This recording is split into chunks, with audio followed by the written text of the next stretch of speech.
Welcome to love psychology Tamil. நான் உங்கள ஒரு கேள்வி கேட்கிறேன். உண்மையா பதில் சொல்லுங்க. நீங்க இன்னும் யாரோ ஒருத்தர் மாறுவாங்க அப்படின்னு காத்துட்டு இருக்கீங்களா? ஒரு மெசேஜ் வரும், ஒரு மன்னிப்பு கேட்பாங்க, ஒரு நாள் நம்ம மதிப்ப புரிஞ்சுக்குவாங்கன்னு. இப்படி காத்திருக்கிற வாழ்க்கைய தான் நீங்க வாழப் போறீங்களா? ராத்திரி தூக்கம் வராம, ஃபோன் வெளிச்சத்த மட்டும் பார்த்துக்கிட்டு, இப்ப கால் வருமா? இப்போ மெசேஜ் வருமான்னு மனசுல பல ஆயிரம் எதிர்பார்ப்புகள வச்சுட்டு இருக்கீங்களா? ஒரு நோட்டிஃபிகேஷன் சவுண்ட் வந்த உடனே உங்க இதயம் வேகமா துடிக்குதா? ஆனா ஃபோன திறந்து பார்த்த உடனே, அது அவங்க இல்லையேன்னு தெரிஞ்ச உடனே மனசு உடைஞ்சு போகுற மாரி இருக்கா? இது காதல் வேதனைலாம் இல்ல. இது எமோஷனல் ஸ்லேவரி.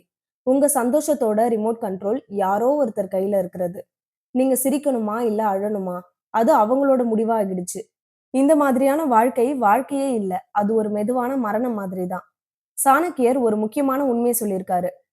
சிங்கம் வேட்டைக்கு யாருக்காகவும் காத்திருக்காது. இன்னைக்கு இந்த வீடியோல உங்க வாழ்க்கைய மாத்தக்கூடிய 5 ஆழமான ரகசியங்கள நம்ம பார்க்க போறோம். இந்த 5 விஷயத்த நீங்க உண்மையா புரிஞ்சுக்கிட்டீங்கன்னா, உங்க மனசு யார்கிட்டயும் அடிமையாகாது. உங்க வாழ்க்கை உங்க கட்டுப்பாட்டுக்கு வரும். உங்க கண்ணீருக்கு கூட மதிப்பு வரும். இந்த வீடியோ முடியறதுக்கு முன்னாடி நீங்க ஒரு புது மனிதனா மாறிடலாம். நம்பர் 1. உங்க நெனப்பே வராம இருக்கிறவங்களுக்காக காத்துக்கிட்டு இருக்காதீங்க. சில காத்திருப்புகள் வாழ்க்கைய அழகாக்கும். ஆனா சில காத்திருப்புகள் வாழ்க்கையே முழுசா அழிச்சிடும். ஒரு காட்சிய கற்பனை பண்ணுங்க. மாலை நேரத்துல சூரியன் மெதுவா மறைய ஆரம்பிச்சிருக்கு. ஒரு பழைய பஸ் ஸ்டாப். சுத்தி யாருமே இல்ல. மரங்களோட நிழல் மட்டும் தான் இருக்கு. நீங்க அந்த பஸ் ஸ்டாப்ல உட்கார்ந்துட்டு இருக்கீங்க. இன்னும் கொஞ்ச நேரத்துல பஸ் வரும்னு மனசுக்குள்ள நம்பிக்கை. நேரம் கடக்குது. மாலை, இரவு ஆகுது. இரவு இருட்டா மாறுது. ஆனா பஸ் வரவே இல்ல. அடுத்த நாள் திரும்பவும் நீங்க வரீங்க. திரும்பவும் அதே பஸ் ஸ்டாண்ட்ல காத்திருக்கிறீங்க. வெயில் எரிச்சலா இருக்குது. வெயில் உங்கள சுட்டெரிக்குது. இப்போ பழைய பஸ் ஸ்டாப்பா இருக்கிற அந்த இடத்துல உங்கள நேசிச்ச ஒரு நபர், அதாவது உங்களுக்கு தேவையான ஒரு பேருந்து, இதுக்கு முன்னாடி உங்க வாழ்க்கையில திரும்ப திரும்ப வந்து உங்களுக்கு கம்ஃபோர்ட்ட குடுத்திருக்கும். ஆனா, பல நாட்களா அந்த பேருந்து இப்ப வர்றதே இல்ல. நீங்க அதுக்காக காத்துக்கிட்டே இருக்கீங்க. அந்த பஸ் ஸ்டாப்ல அந்த மரத்தோட நிழலையும், உங்களையும் தவிர வேற யாருமே இல்ல. அந்த வராத ஒரு பேருந்துக்காக நீங்க காத்துக்கிட்டே இருக்கீங்க. வெயில் அடிச்சாலும், மழை அடிச்சாலும், குளிர் நடுங்க வச்சாலும், உங்களுக்கு உடம்பு சரியில்லனாலும், நீங்க அங்கேயே காத்துக்கிட்டு இருக்கீங்க. ஏன்னா, ஒரு நாள் கண்டிப்பா அந்த பஸ் வரும்னு. உங்களுக்கு நம்பிக்கை இருக்கு. ஒரு நாள் யாரோ ஒருத்தர் வந்து சொல்றாங்க, "இந்த வழியில பஸ் போடவே நிறுத்தி பல வருஷம் ஆகுது." அந்த ஒரு நிமிஷம் உங்க மனசு எப்படி இருக்கும்? காத்திருந்த நேரம் எல்லாம் நெனச்சு வலி வரும். நீங்க காத்திருந்து, காத்திருந்து அந்த இழந்த வருடங்கள நெனச்சு கண்ணீர் வரும். இந்த கதை நம்ம வாழ்க்கையோட உண்மை. பல பேர் வரவே வராத மனிதர்களுக்காக இன்னமும் காத்துக்கிட்டு இருக்காங்க. மாறாத உறவுக்காக காத்திருக்காங்க. திரும்பி வராத காதலுக்காக காத்திருக்காங்க. மதிப்பு தராத இடத்துக்காக காத்திருக்கிறாங்க. ஒரு நாள் அவங்க புரிஞ்சுக்குவாங்க. ஒரு நாள் அவ மாறுவா. ஒரு நாள் அவன் மாறுவான். ஒரு நாள் எனக்கு மதிப்பு குடுப்பாங்க. இந்த நம்பிக்கையில நம்ம வாழ்க்கை மெதுவா நழுவிக்கிட்டே இருக்கு. ஒரு உண்மைய கேளுங்க. சில மனிதர்கள் நம்ம வாழ்க்கைக்கு வர்றது நம்ம கூட வாழ்றதுக்காக இல்ல. நம்ம மதிப்பு என்னன்னு நமக்கு கத்துக் குடுக்கறதுக்காக தான். நீங்க எவ்ளோ நல்லவரா இருந்தாலும் எல்லாருமே உங்கள மதிக்க மாட்டாங்க. நீங்க எவ்ளோ அன்பு குடுத்தாலும் சில பேர் அத புரிஞ்சுக்கவே மாட்டாங்க. அது உங்க தப்பே கிடையாது. அது அவங்களோட மனநிலை. வாழ்க்கையில பெரிய தைரியம் என்ன தெரியுமா? யாரையாவது பிடிச்சு வச்சுக்கிட்டு அவங்களுக்காக காத்துக்கிட்டே இருக்கிறது இல்ல. அவங்க உங்கள விட்டு போயிட்டாங்களா? அத விட்டுட்டு நீங்க முன்னேறி போறது தான். நீங்க காத்திருக்கிற ஒவ்வொரு நாளும் உங்க வாழ்க்கையில ஒரு நாள் குறைஞ்சுகிட்டே இருக்கு. அந்த ஒரு நபருக்காக இன்னும் உங்க வாழ்க்கையில எத்தன நாள நீங்க அழிச்சுக்க போறீங்க? ஆனா, நீங்க முன்னேறி நடக்க ஆரம்பிச்சீங்கன்னா, புதிய பாதைகள் உங்க வாழ்க்கையில திறக்கும். புதிய மனிதர்கள் உங்க வாழ்க்கையில வருவாங்க. புதிய சந்தோஷங்கள் உங்க வாழ்க்கையில நெறைய ஆரம்பிக்கும். ஒரு விஷயத்த நீங்க நெனச்சுக்கோங்க. பஸ் வரலன்னு நீங்க வாழவே முடியாதுன்னு அப்படியே நிறுத்திட முடியுமா? நடக்க ஆரம்பிச்சா கூட உங்க இலக்க நீங்க அடைய முடியும். சில சமயம் வாழ்க்கை நம்ம கைய பிடிச்சுக்கிட்டு கூட்டிட்டெல்லாம் போகாது. நாம தான் வாழ்க்கையோட கைய பிடிக்கணும். இன்னைக்கு ஒரு முடிவு நீங்க எடுக்கணும். நான் காத்திருக்கிற வாழ்க்கைய வாழ மாட்டேன். நான் உருவாக்குற வாழ்க்கைய தான் வாழப் போறேன்னு. அந்த ஒரு முடிவு தான் உங்க வாழ்க்கையில பெரிய மாற்றத்துக்கு முதல் படியா இருக்கும். நம்பர் 2. இந்த விஷயத்த புரிஞ்சுக்கிறதுக்கு உங்களுக்கு ஒரு சின்ன கதை சொல்றேன். ஒரு ஊர்ல ஒரு சின்ன பையன் இருக்கான். அந்த ஊர் முழுக்க தண்ணிக்கு ரொம்ப பஞ்சம். அந்த ஊர் மக்கள் எல்லாருமே தண்ணிக்காக ரொம்ப தவிக்கிறாங்க. ஒரு அம்மாவும், ஒரு சின்ன பையனும் இருக்காங்க. அவங்க அம்மா உடம்பு சரியில்லாதவங்க. வீட்ல இருந்து சமையல் வேலை, சின்ன சின்ன வேலைகள பார்த்துட்டு இருக்காங்க. அவங்க அம்மாவால ரொம்ப தூரம்லாம் நடக்க முடியாது. அதனால இவங்களுக்கு தேவையான தண்ணிய எப்பவும் அந்த சின்ன பையன் தான் கொண்டு வருவான். அந்த மாதிரி ஒரு நாள் அந்த சின்ன பையன் ஒரு பானைய எடுத்துக்கிட்டு எங்கெங்கேயோ அலைஞ்சு திரிஞ்சு ஒரு சின்ன ஊற்ற கண்டுபிடிக்கிறான். அவன் வீட்டுக்கிட்ட இருந்து ரொம்ப தூரத்துக்கு போய் தான் தண்ணி ஊற்ற கண்டுபிடிக்கிறான். அங்க இருந்து அந்த பானை ஃபுல்லா தண்ணிய ரொப்பி கொண்டு வரான். அவன போலவே இன்னும் நெறைய பேர் வந்து நெறைய குடம், பானையிலலாம் தண்ணீய ரொப்பி கொண்டு போறாங்க. இவன் சின்ன பையன் அப்படின்றனால கொஞ்சம் தூரம் நடந்து போனதும் இவனுக்கு களைப்பா இருக்கு. இவன் லைட்டா வந்து தண்ணி நம்ம குடிச்சா காலியாயிடுமே வீட்டுக்கு போறதுக்குள்ளன்னு, லைட்டா நாக்க மட்டும் நனச்சுக்கிறான். இவன் கூட பக்கத்துல தண்ணி எடுத்துக்கிட்டு நடந்து வர பெரியவங்க எல்லாருமே, இவன் சின்ன பையன்றனால அவங்க கிட்டயும் தண்ணி இருக்கு. இருந்தாலும் இந்த சின்ன பையன்கிட்ட கொஞ்சோண்டு குடிக்க தண்ணி குடுப்பா, கொஞ்சமா குடிக்க தண்ணி குடிப்பா அப்படின்னு போற வழிலலாம் எல்லாரும் வாங்கி வாங்கி குடிக்கிறாங்க. இவனும் எல்லாருக்கும் தாகமா இருக்கே அப்படின்னு சொல்லி எல்லாருக்குமே தண்ணி குடுக்குறான். ஆனா அவனுக்குன்னு மனசு வந்து அவன் ஒரு வாய் நெறைய கூட தண்ணி குடிக்கவே இல்ல. இதே மாதிரி அவன் போற வழிலலாம் நெறைய பேருக்கு குடுக்குறான். ஆனா அவன் யோசிக்கவே இல்ல. அவங்க கிட்டயும் குடம் இருக்கு, அவங்க கிட்டயும் தண்ணி இருக்கு, பானை இருக்கு. ஆனா அவங்க ஏன் அவங்க தண்ணிய குடிக்க மாட்றாங்கன்னு யோசிக்கவே இல்ல. இப்படி இவன் கஷ்டப்பட்டு சுமந்துட்டு வர அந்த தண்ணிய வழியில கேட்கிற எல்லாருக்குமே குடுக்குறான். கடைசியில அவன் வீடும் வந்து சேர்றான். வீட்டுக்கு வந்தா அவன்கிட்ட மீதி அந்த பானையில 2 சொம்பு தண்ணி தான் இருக்கு. அவனும் அவனோட அம்மாவும் மறுநாள் காலையில வரைக்கும் அந்த தண்ணிய தான் குடிச்சு அட்ஜஸ்ட் பண்ணிக்கணும். தனக்கே தேவை இருக்கும்போது வழியில வர எல்லாருக்கும் இந்த மாதிரி வேண்டியதெல்லாம் குடுத்துட்டே இருந்தா, நமக்கு தேவைப்படுறது நம்ம கையில தங்காது. அந்த பையன் கஷ்டப்பட்டு தண்ணி எல்லாம் கொண்டு வந்தான். ஆனா வழியிலேயே அந்த தண்ணி எல்லாமே போயிடுச்சு. இந்த கதை பல பேரோட வாழ்க்கையில பொருந்தும். நம்ம மனசு தான் அந்த ஓட்டையான கை மாதிரி. எல்லாருமே கேட்கிற எல்லாருக்கும் குடுக்குற மாதிரி. நம்ம உள்ளுக்குள்ள நிம்மதி இல்ல, சந்தோஷம் இல்ல, செல்ஃப் ரெஸ்பெக்ட் இல்ல. ஆனா நம்ம என்ன செய்றோம்? அடுத்தவங்க சந்தோஷத்துக்காக நம்ம வாழ்க்கையே கொடுக்க முயற்சி பண்றோம். அந்த பையன் எல்லாருக்குமே தண்ணி குடுத்தான். ஆனா அவனுக்கும் தேவைப்படுமேன்னு அவனுக்கு யாராவது திருப்பி குடுத்தாங்களா? நான் அதிகமா அன்பு குடுத்தா அவன் மாறுவான். நான் எல்லாம் சாக்ரிஃபைஸ் பண்ணா அவ என்ன விட்டு போக மாட்டா.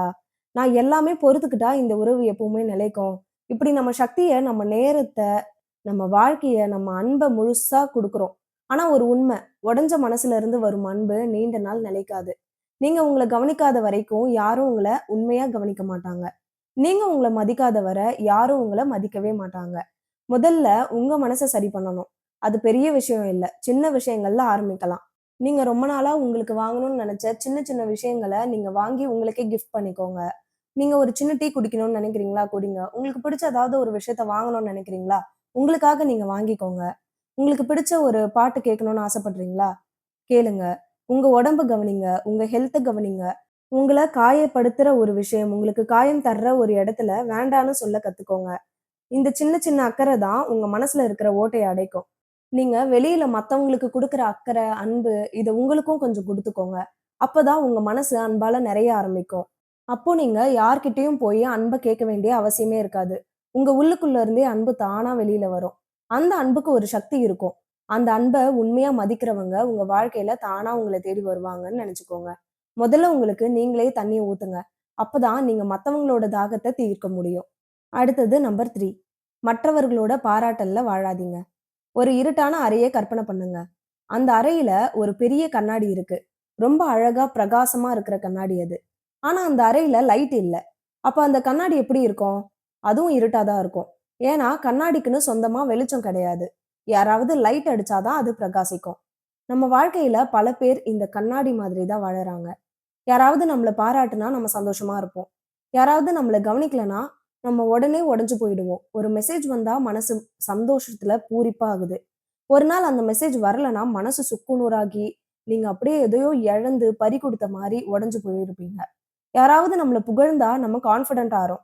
யாராவது இக்னோர் பண்ணாங்கன்னா, நம்ம நம்மையே சந்தேகப்பட ஆரம்பிக்கிறோம். இப்படி இருந்தா உங்க வாழ்க்கையோட ரிமோட் கண்ட்ரோல் முழுசா அடுத்தவங்க கையில தான் இருக்கும்.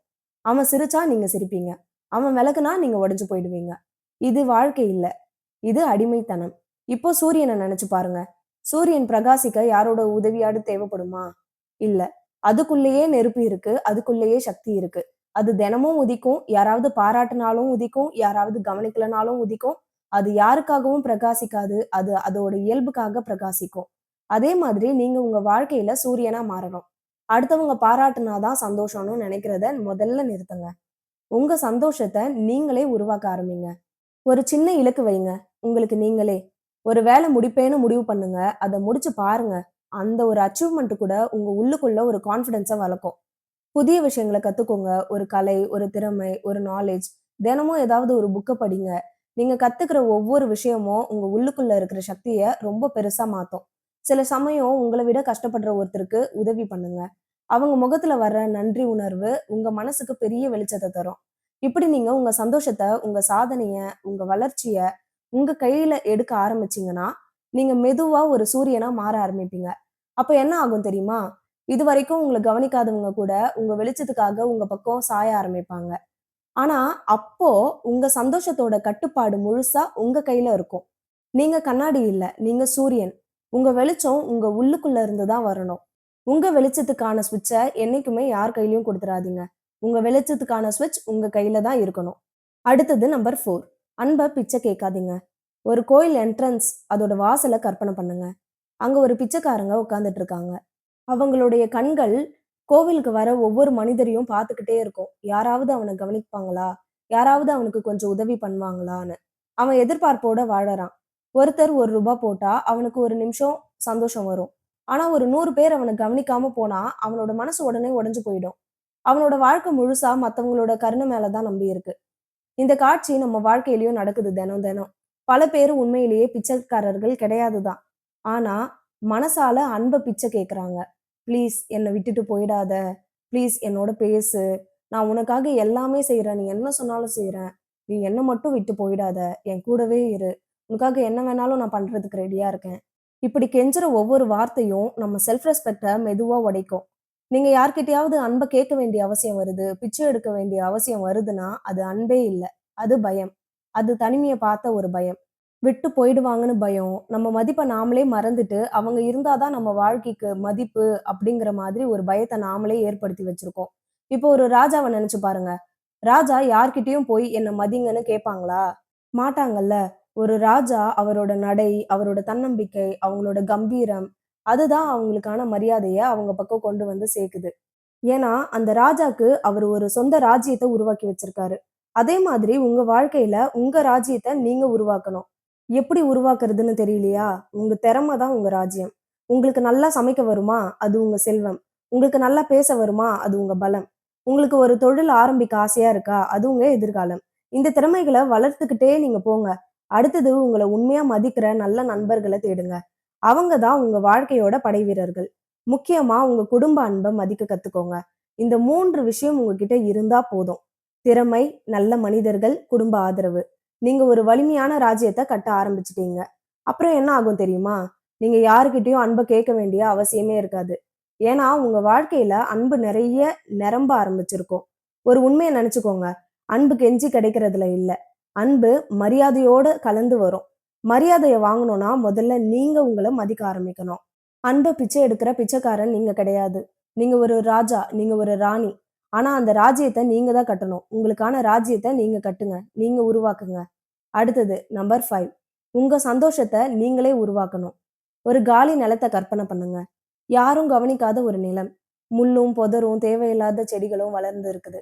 அந்த நிலத்த பார்த்தா பல பேர் என்ன சொல்லுவாங்க தெரியுமா? இது பயனில்லாத நிலம். இதுல எதுவுமே வளராதுன்னு சொல்லிட்டு விட்டுட்டு போயிடுவாங்க.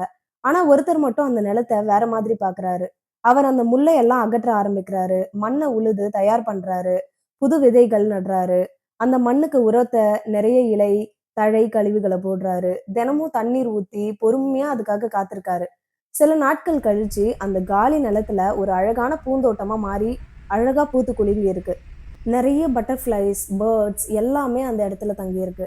அத பார்க்கும்போது எவ்ளோ சந்தோஷமா இருக்கும்ல. நெனச்சு பார்க்கும்போதே சந்தோஷம் வருதுல்ல. இப்போ எல்லாரும் பயன்படாதுன்னு சொன்ன அந்த காலி நிலம் தான் நம்ம. நம்ம வாழ்க்கைய சில நேரங்கள்ல காலியா இருக்கிற மாரி தோணும். யாருமே இல்லாம தனியா இருக்க தோணும். நம்ம வாழ்க்கை பயனில்லாத மாதிரி தோணும். ஆனா உண்மை என்ன தெரியுமா? வாழ்க்கை காலியாலாம் இல்ல. அது இன்னும் விதை நடாத நிலமா, காலி நிலமா இருக்கு. முதல்ல உங்க வாழ்க்கைக்கு ஒரு வேலி போடணும். அந்த வேலிக்கு பெயர் என்ன தெரியுமா? Self respect. உங்கள காயப்படுத்தியவர்கள உங்கள விட்டு தூரமா வைக்கணும். அதுக்கப்புறம் உங்க கெட்ட பழக்கங்கள மெல்ல மெல்ல நீங்க தொரத்த ஆரம்பிக்கணும். பிறகு நல்ல விதைகள உங்களுக்குள்ள நீங்க நட ஆரம்பிக்கணும். ஒரு நல்ல புத்தகம் படிங்க, உடற்பயிற்சி செய்ய ஆரம்பிங்க, நல்ல ஒரு காய்கறி, பழங்கள் இந்த மாதிரி சாப்பிட ஆரம்பிங்க. புது விஷயங்கள கத்துக்கோங்க. உங்களுக்கு சந்தோஷம் தரக்கூடிய விஷயங்கள நீங்க தினமும் செய்ய ஆரம்பிங்க. இந்த சின்ன சின்ன முயற்சிகள் தான் விதைகள். தினமும் கொஞ்சம் கொஞ்சம் முயற்சி பண்ணுங்க. அதுதான் விதைக்கு ஊத்துற தண்ணீர். கொஞ்ச நாள் கழிச்சு பாருங்க. உங்க வாழ்க்கை மொத்தமா மாற ஆரம்பிச்சிருக்கும். முக்கியமான விஷயம் என்னன்னா, இந்த சந்தோஷத்த யாராலயும் உங்ககிட்ட இருந்து திருடவே முடியாது. ஏன்னா, இதெல்லாம் நீங்க உருவாக்குன வாழ்க்கை. ஒரு நாள் யாராவது உங்க வாழ்க்கைக்கு வரலாம். அப்போ முடிவு உங்க கையில இருக்கும். அவங்கள உங்க தோட்டத்துக்குள்ள நீங்க விடலாமா, வேண்டாமான்னு தீர்மானிக்கிற அதிகாரம் உங்க கையில தான் இருக்கும். அதுதான் உண்மையான சுதந்திரம். இப்போ ஒரு நிமிஷம் உங்க கண்கள மூடுங்க. உங்க வாழ்க்கையில நடந்த எல்லா காயங்களையும் ஒண்ணொண்ணா நெனச்சு பாருங்க. யாருக்காக நீங்க காத்திருந்தீங்க? யாருக்காக நீங்க அழுதீங்க? யாருக்காக உங்கள நீங்க மறந்தீங்க? யாருக்காக உங்க சந்தோஷங்கள மறந்து உங்கள நீங்க மாத்திக்கிட்டீங்க? நான் உங்களுக்கு ஒரு உண்மைய சொல்றேன். நீங்க பலவீனமான மனிதர் இல்ல. நீங்க ரொம்ப வலிமையான மனிதர். ஏன்னா, அன்பு குடுத்தவங்க தான் அதிகமா காயப்படுவாங்க. நம்பிக்கை வச்சவங்க தான் அதிகமா உடைஞ்சு போவாங்க. ஆனா, அதே மக்கள் தான் திரும்பவும் எழுந்து நிக்கிற சக்தி இருக்கிறவங்க. உங்க வாழ்க்கையில நடந்த ஒவ்வொரு விஷயத்தையும் நீங்க நெனச்சு பார்க்கும்போதே தெரியும். எவ்ளோ பெரிய வலிகள, எவ்ளோ பெரிய கஷ்டங்கள எல்லாம் தாங்கி இப்போ நீங்க நின்னுட்டு இருக்கீங்கன்னு. உங்களுக்கு தெரிஞ்ச ஒரு வலிமையான மனிதர நான் உங்களுக்கு சொல்றேன். அது நீங்க தான். வலிமையான மனிதர் நீங்க தான். நாளைக்கு காலையில நீங்க எழுந்ததும் முதல் வேலையா இத செய்யுங்க. கண்ணாடி முன்னாடி போய் நில்லுங்க. அங்க யார பார்க்குறீங்க? ஒரு சாதாரண மனிதனா? இல்ல பல கஷ்டங்கள தாங்கி இன்னும் வீரமா நின்னுட்டு இருக்க ஒரு மனிதனா? பல துரோகங்கள பார்த்து இன்னும் அன்பு கொடுக்க தெரிஞ்ச ஒரு நல்ல மனசு படைச்ச அந்த மனிதர்கிட்ட சொல்லுங்க. இத்தன நாளா உன்ன நான் கவனிக்கல. அதுக்காக என்ன மன்னிச்சுடு. இனி நான் உனக்காக தான் வாழப் போறேன். உன்னை யாரும் காயப்படுத்த இதுக்கு மேல நான் அனுமதிக்கவே மாட்டேன். நீங்க உங்கள நேசிக்க ஆரம்பிக்கிற அந்த நாள் உங்க வாழ்க்கை மாற ஆரம்பிக்கும். நெனச்சு பாருங்க. உங்களுக்கு தேவையான பெரிய அன்பு உங்களுக்குள்ளேயே தான் இருக்கு. நீங்க தோல்விக்காகலாம் பிறக்கல. நீங்க ஒரு வாழ்க்கைய வெல்ல பிறந்தவர்கள். இன்னைக்கு ஒரு முடிவு எடுங்க. காத்திருக்கிற வாழ்க்கைய விட்டுட்டு, உருவாக்குற வாழ்க்கைய தேர்வு செய்யுங்க. உங்க கதை இன்னும் முடிஞ்சு போகல. உங்க வாழ்க்கைக்கான பக்கங்கள் இன்னும் நெறைய இருக்கு. அந்த பக்கங்கள எல்லாத்தையும் நீங்க இதுக்கு அப்புறம் தான் எழுத ஆரம்பிக்க போறீங்க. இன்னையில இருந்து தான் எழுத ஆரம்பிக்க போறீங்க. நீங்க எழுந்து நின்னா, இந்த உலகம் உங்களுக்கு வழிவிடும். உங்களுக்கான ராஜ்யத்த நீங்களே உருவாக்குங்க. இந்த வீடியோ நிச்சயமா உங்களுக்கு பயனுள்ளதா இருந்திருக்கும்னு நெனைக்கிறேன். உங்களுக்கு தெரிஞ்ச உங்க நண்பர்கள் யாருக்காவது இது பயன்படும் அப்படின்னு தோணுச்சுன்னா, அவங்களுக்கு இத ஷேர் பண்ணுங்க. உங்களோட கருத்துக்கள் என்ன? உங்க வாழ்க்கையில நீங்க எந்த மாதிரி எல்லாம் கஷ்டப்பட்டு, இப்போ இன்னும் தைரியமா ஆகியிருக்கீங்கன்றத கமெண்ட்ல சொல்லுங்க. உங்கள மாதிரியே உடைஞ்சு போயிருக்க, இன்னும் வெளியில வர முடியாத, சோர்வா உடைஞ்சு போயிருக்கவங்களுக்கு உங்க கமெண்ட் ஒரு பலத்த குடுக்கலாம். ஒருத்தருக்கு ஒருத்தர் ஆறுதலா இருப்போம். கமெண்ட் பண்றதுக்கு உங்களுக்கு தயக்கமா இருந்தா, ரெட் ஹார்ட்ட கமெண்ட் பண்ணுங்க. இல்லன்னா யூஸ்ஃபுல்ன்னு கமெண்ட் பண்ணுங்க. இப்படி பண்றதால, இது இன்னும் நெறைய மன கஷ்டத்துல உடைஞ்சு போயிருக்கவங்களுக்கு, யூடியூப் இந்த வீடியோவ சஜெஸ்ட் பண்ணும். அது மூலியமா நெறைய பேர் இதுலருந்து வெளிய வர்றதுக்கு, நீங்க பண்ற ஒரு உதவியா இது இருக்கும். அடுத்த வீடியோல நான் உங்கள சந்திக்கிறேன். Stay positive. நன்றி.